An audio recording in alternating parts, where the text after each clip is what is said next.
Hey, everybody, it's Elizabeth and Joanne with World's Cup of Joe. Awaken your soul. If you're new to our channel, welcome. We hope this is your new home for all twin flame guidance. Learn how to master the energy of this connection.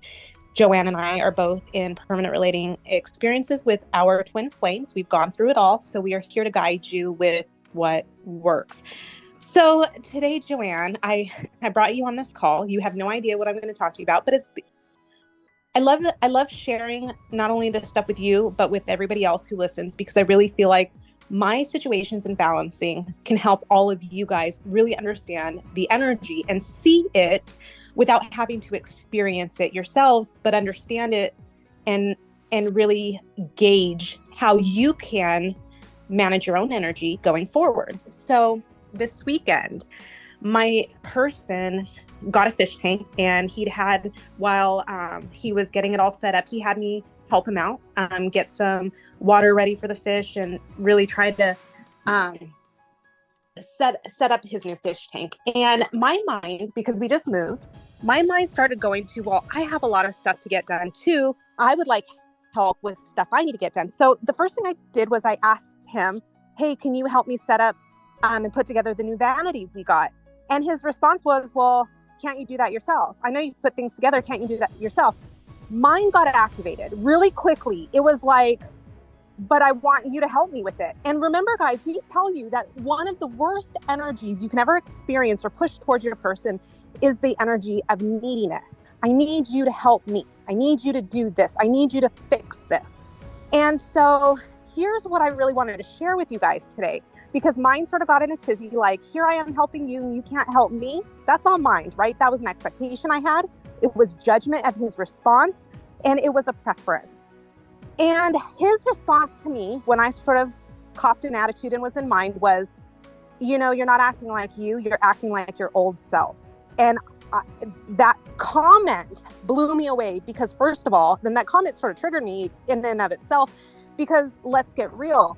The old self was the one he left. The old self that he was referring to was the one that pushed so far that he couldn't be in my presence. So when he said, you're acting like your old self, it was like not only a wake-up call to me, like, hey, you're in mind, like, get out of it now. And so I sort of reflected, and I went back to him and I was like, I don't need your help putting the vanity together. And I ended up saying, the only reason I asked was because it would be a lot quicker if both of us were doing it instead of just me. And he was like, oh, well, that's all you had to say. He's like, you're right. That would be easier. But he was like, it was the way you asked it was like you just needed me to do it for you. And I told him, I said, the worst insult you could probably give me was that I'm acting like my old self. And he looked at me and he said, I told you that because it's not you. That's not who you are anymore. And I wanted you to be aware that that's sort of the mode you were going into. And Joanne, I wanted to share with you and all of you guys how easy it is for mind to go back to that place of push energy at the slightest little opportunity it can. Now, on the plus side, I was able to shift out of this relatively quickly. I was able to get back to that place of, I don't need you to fix anything. And then in fact, he was like he offered me a couple times over the next day and a half, hey, I'll help you set that up. And I was like, no, I've got it. And last night I was with my daughter. We spent 3 hours. We put the vanity together. It was an amazing time. It was fun. It was really empowering. And he checked on us twice, and I didn't need him. I don't need him. The energy that thinks it needs is the energy that pushes. And I know a lot of you guys will be listening to this and be like, well, why can't I expect help if I can't do something? It's not that you can't expect help, it's that you have to be at peace and okay if they say no. And when he said no to me, mind wanted to throw a fit, like, well, I'm here helping you.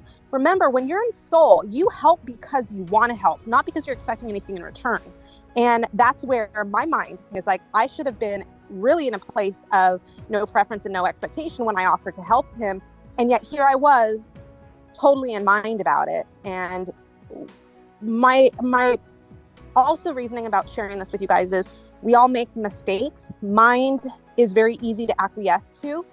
Come back to presence, forgive yourself of the things you do to push and come back to now, and it'll be fine. It will be fine. All that matters is this now moment. Oh my gosh, love. That's so cray.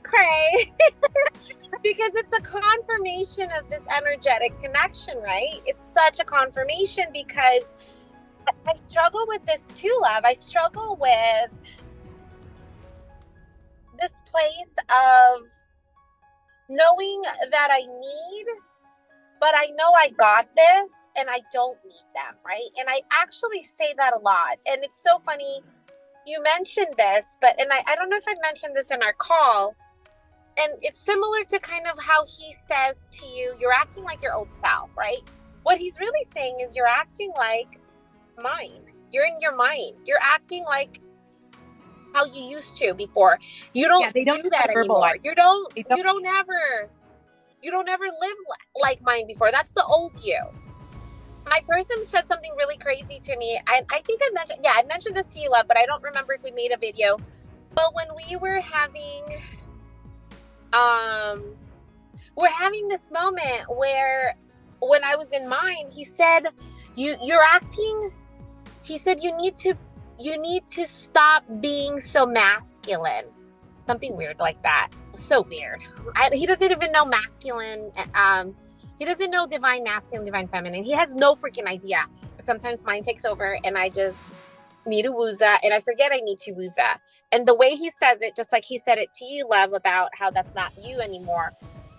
Well, he would say something like, I'm the masculine and you're not being in your feminine energy.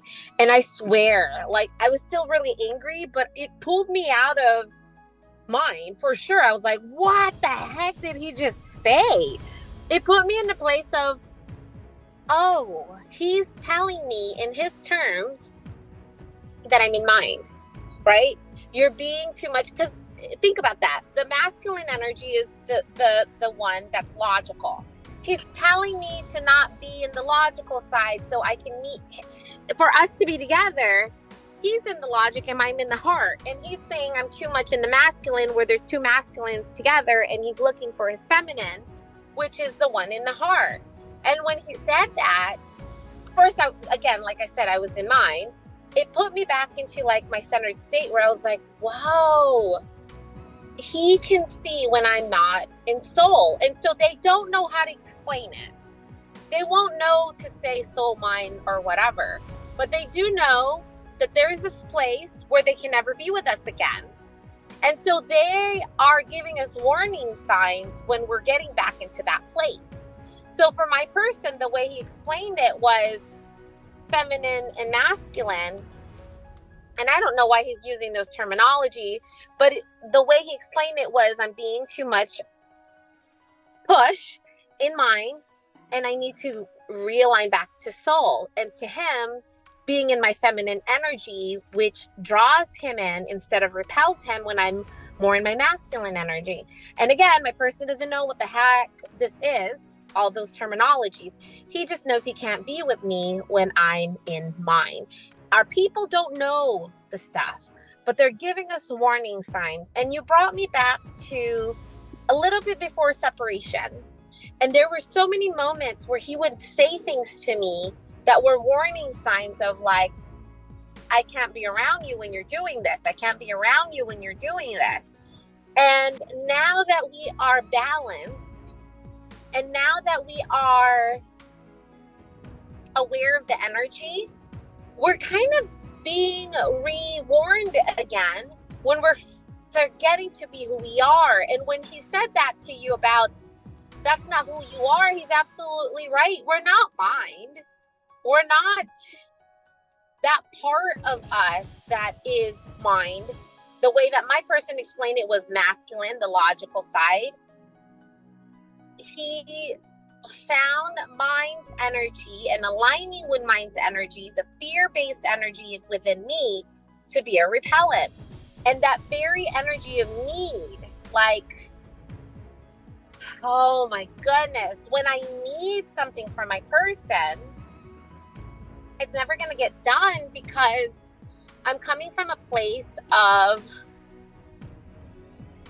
I need him to complete me to do this for me.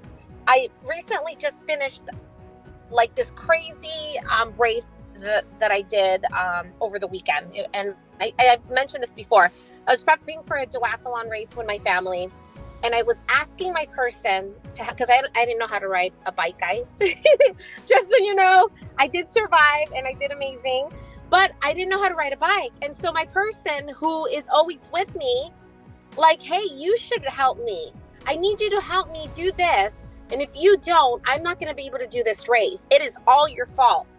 That whole energy. And he could never help me. And I was telling Elizabeth, like, it's not that hard. He doesn't have to do much. He just has to be in the park and make sure I don't fall. But it finally hit me like, oh my gosh, we can't need anything from them. Well, in that sense. Think about all that responsibility. Even me saying, like, I need you to put this thing together. Like, to everybody else, to soulmates, it's like, well, yeah, it's reciprocal. I do something for you. You do something for me. But that's not what this is like, because when we're asking for their help like this, when we're in that energy, and I absolutely was like, if you're not going to help me, then it just can't get done. It was sort of that energy. So, like, if you don't help me, then now I'm not going to do this race. And I'm going to have to tell my family it's your fault. Like that. That was what I did. It created a lot of pressure. And then I finally realized I don't need him to do anything. That he's not responsible for what I do. Like, this race is my choice. It's my choice. What did I need? And I think it was mine using it as an excuse to have something like, mine wanted him to do something for me so I could feel better about myself. And that's a me thing. That's not a him thing. That's a me thing. Whatever I was working on and needed to feel better about myself or needed validation on, whatever mine needed, it was something that was for him that I put in this like huge, if you do this for me, it's going to mean so much to me. And it sucks too, because that's the very energy that's like the pull face, right? It's because there's so much pressure. If you do this for me, if you do this one thing for me, and it wasn't one thing, because the mind will always have something new that it needs from our people. And our people is us.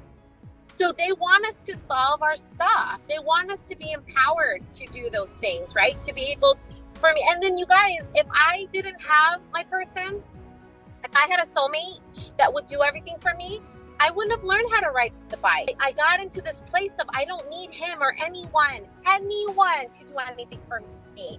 And so I got to this place where I can ride the bike. I could do it on my own. I could be empowered, because when I go on my race, he's not going to be there to show me where path. He'd be in the crowd. He wouldn't be on the freaking race day. And that's what it is. I got to the place where I didn't need him to do anything, because he's not supposed to do things for me when it's my thing to do. If I had a soulmate who did it all for me, I wouldn't have learned. I wouldn't have felt empowered. I wouldn't have gone to this place of pure freedom and empowerment of soul. I would always depend on someone else. I would never be able to be in this place where I am doing things for me, always for me. And I think we forget. We kind of go back to sleep and forget that this is an energetic connection, and go back to that, oh, save me, right? That's like that fairy tale thing. And I think in my head, I really did. I really thought, like, this one thing I can't solve, I'm going to just owe it all to him. And then later I came to this place where, like, oh, I don't need him to do it. And I surrendered that. And then after I really saw the pressure, he was able to ride with me all the time. He was able to take me to places because there's no pressure. I don't need him to. Just like Elizabeth, her person kept asking, like, hey, you okay? You need help? And it's offering. That's exactly what my person did. He's like, hey, I have these routes planned out. Let's go. And it's like, nah, I was going to do that with my family. Like, it just feels really cool. When you let it go, you can have more of it. And at that place, you don't need it. And it's just extra. So this is what I was going to say. So this is the experience that I got to have last night when I chose to put together this vanity for my daughter. She and I did it together, and this was like the first time she really saw me put something sort of challenging together, and she helped me with it. We had an amazing time. And what was cool is she was like, I know Dad got upset every time that he put stuff together, and she got to see me just be at peace with it. And it was really actually pretty easy. It took a while, but everything was like, the holes lined up where they were supposed to. The directions were super easy to read. And a lot of times when you get these stuff you have to build yourself, it's crazy hard. This was really, really flawless. And I told her, I was like, I know it's because I'm aligned and I'm in soul, because my daughter is actually pretty awakened for a teenager, more so than most. And so I'll tell her this stuff. And I was like, I know it's because I'm aligned, that the instructions are so easy, that everything's like just going super easy. And I got to experience that. And I got to show her, you don't need anybody. You can do anything and everything you want, whether you're female, whether you're, it doesn't matter, right? And she got to watch that, and she got to see me do it without frustration. And it was just this really cool experience. And that would have been something I would have had given up if I wanted someone else to do it for me. And everything in life is about expansion, right? I heard Michael Singer, and you guys know I love Michael Singer. He once said, every new experience you try, and this goes for you too, Joanne, with you riding the bike and learning, every new experience you try expands you as a person and makes you a better person. And he gave the example of like tennis. You know what tennis is because you've seen it on TV, but you really don't know what tennis is like until you've gone out there with a ball and a racket and you've tried it yourself. And you may not like it, you might not be good at it, but you're a better person for trying it and doing it, because now you know what it actually is like. And I almost looked at that as like God, right? God knew what he could do, but he couldn't experience it until he brought humans in the physical down to experience it. And so I sort of look at every new experience we have as a sense of God experiencing itself for what he wanted humans to do for him, was to have this expansion, this personal expansion in all things that we have so often stifled ourselves against from trying for whatever reason, whether it's fear, whether it's, whatever the reason is. But every time we try something new and we expand ourselves, we're giving God the exact thing that God created us for. It's freaking epic. It's freaking beautiful. You're absolutely right, love. That's so beautiful. We are all experiencing deeper versions of ourselves through Source experiencing itself. It's epic and so beautiful. And what better way to expand and get deeper in our true self as soul than our soul being there to remind us when we're in mind or when we're in soul.